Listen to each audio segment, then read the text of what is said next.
On Monday, we're going to say Matthew Stafford is in the lead for MVP. You know why? He's going against the Baltimore Ravens defense, which is last in touchdown passes allowed and second to last in yards given up. Matthew Stafford, go have yourself a day. Grouse, what has you fired up on this Friday? I came out last week thinking the Patriots are a real contender. I think the Patriots are ahead of schedule, and here's why I say that. Drake May looks like he's taken more than one jump since last year. Josh McDaniels, the offensive coordinator, you want to talk about a guy who's scheming it up. In the glory days of the Patriots, they could tailor their game plan week to week based on the opponent. McDaniels is doing that with a second-year quarterback who is executing it at a high level. Patriots win in Buffalo last weekend. They are scary. There's nothing more valuable in the NFL than elite coaching. Harry, what has you fired up? Well, number one, there's this saying, judge not and you shall not be judged. We judged the Detroit Lions in their first week in their loss versus the Green Bay Packers, only for them to be the best team in the National Football League currently right now. Kelvin Shepard as their new defensive coordinator, the way he has those guys flying around, making plays, getting out the field on third downs, they're top 5 and sacking the quarterback as well. But John Morton, offensively, he's figured it out and has that offense humming. What a good game that is coming up on Sunday night. Lions and Chiefs. Could it be a Super Bowl preview? Chiefs have some work to do to get there.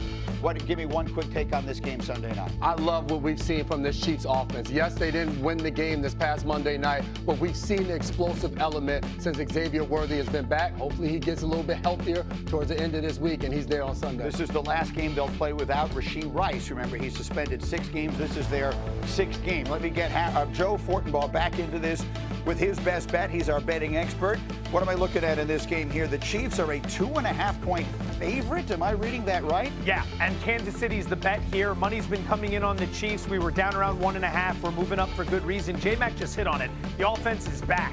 Last week they looked fantastic. Now, what will happen is people will look at the scores, see they lost to the Jacksonville Jaguars and think it's still a problem. Go inside the box score. That's where you find the value. Look at that right there. 157 yards the Chiefs outgained the Jags by, plus 7.6 in yards per play. That's a fantastic result, but 99-yard pick 6 is going to doom them. They're playing a Lions team this week that everyone just assumes is back. Everything's fine. Forget about week 1. What have they done since week 1? They beat the Bears, the injured Ravens, the Browns, and the Bengals. Huge step up in class here. We lay Kansas City inside of 3. That's why we lean on Joe Fortenbaugh. He says the play and fascinating at MetLife. If you're just joining us here, bottom of the hour, get up on ESPN. We're all over the game. So much of this morning. Yesterday, Dan Orlovsky is sitting right here, and he's going to join us live in a half hour. Gave us all something to watch for. He talked about how predictable the Eagles are when they run all of their offense out of the shotgun. So, Cindy, put the numbers up. I was paying close attention to how many plays they took, how many snaps from under center. In total, they took 6 snaps from under center, but we have adjusted that because 4 of them were the tush push. So if you discount those plays, they ran 46 snaps out of the gun and just 2 snaps from under center. So the way I look at it is this, Harry, you're an offensive player, so I want to get your perspective on it. There were 2 reasons why you don't run a more conventional offense or that style of offense, because either you can't do it or you just won't do it. What do you see in why they are so dependent on this one way of running their offense? So maybe Jalen Hurts is not comfortable doing other things. And that's probably something that they're holding back from stating to the public, because it's unconventional in my opinion, and in a league that hires people just to find tendencies of their opponent, you cannot be this predictable. It's hurting the Philadelphia Eagles. This offense is predictable, and it's inexcusable when you have a Dallas Goedert, an A.J. Brown, a Devontae Smith, a Saquon Barkley, and a Jalen Hurts. It should not be this way, but I agree with J-Mac. It might be something behind the scenes that they know that they aren't saying to the public when it comes to their quarterback, Jalen Hurts, and what he doesn't feel comfortable doing from an offensive standpoint. I will also say this. They're in the shotgun a ton, yes. But it comes to your execution out of the shotgun.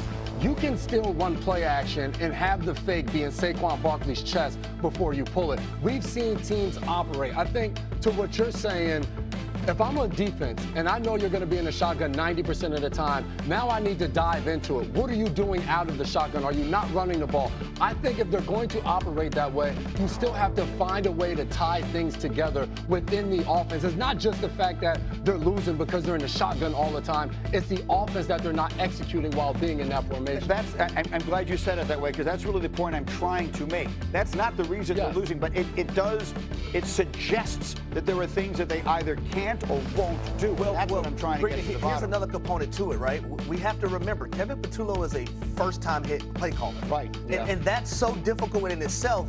And then when you have so many alpha males on offense, but you have to mirror plays together. I just highlighted last week Josh McDaniels and what he's doing in New England and how he's mirroring plays together, but he's a guy who's done it time and time again. That's not Kevin Patullo. So in itself, it's going to be harder for him. Can I also say this real quick? For the quarterback, if I'm Jalen Hurts, when I'm in the shotgun and I'm faking or whatever I'm doing, I can have my eyes on the defense the entire time. Right. And I can see what they're doing. When you're a quarterback and you go under center, we now want to go play action. I now have to turn my entire back to what the defense is doing. So now when I fake and I look back up, if the safety or somebody's in a different spot, it changes so much for the quarterback. So with some of it, it's what is he comfortable with? And that doesn't have to be a negative. It may just be what he's more accustomed, which helps him succeed. Alex Smith did a great breakdown of that for us on Sunday NFL Countdown early in the season in a different context. It is a different thing. You have to have the entire picture. You have to know where the defense is going to be before the defense goes there